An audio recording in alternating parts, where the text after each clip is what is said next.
how do I want my money to be in the future? Because the only thing we can get from what we're doing right now is what we're doing right now. We're gonna get the same situation or be in the same situation or worse, right? So in order for things to change, we got to sit down and say, okay, what do I need to change? Where do I need to maybe save money? Where do I need to use my gifts and talents to make more money?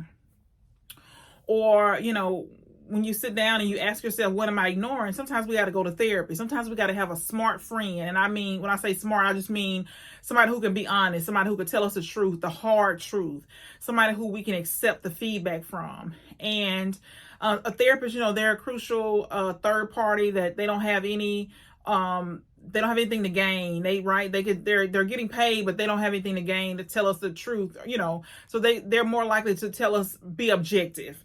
And then the third thing is really sitting down with ourselves and figuring out who we are and what we want to accomplish. How do we accomplish our God-given talents and gifts? And how do we use our God-given gifts and talents? And it's really asking ourselves, where do we want to be? Where's God leading us? What change do we need to make? And sometimes we don't know who we are because we've let somebody else tell us who we are our whole lives. We trying to live up to the expectations of our parents. Maybe they wanted to be something or do something, and we feel led, or we feel like we not led. We feel like we should do whatever they're leading us to do, or guiding us to do, or telling us to do. We don't sit down and say, okay, what are my God-given talents? What do I need to do for myself? What is it where I feel led? Where do I feel pulled? Where am I good at? What am I good at?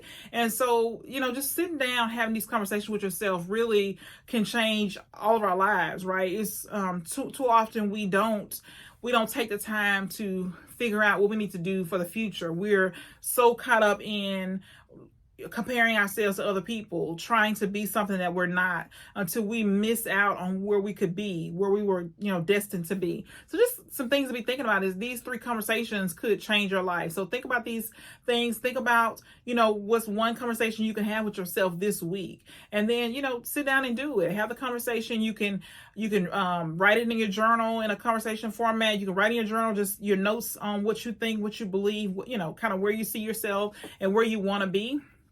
But make a commitment to have these conversations with yourself on a regular basis.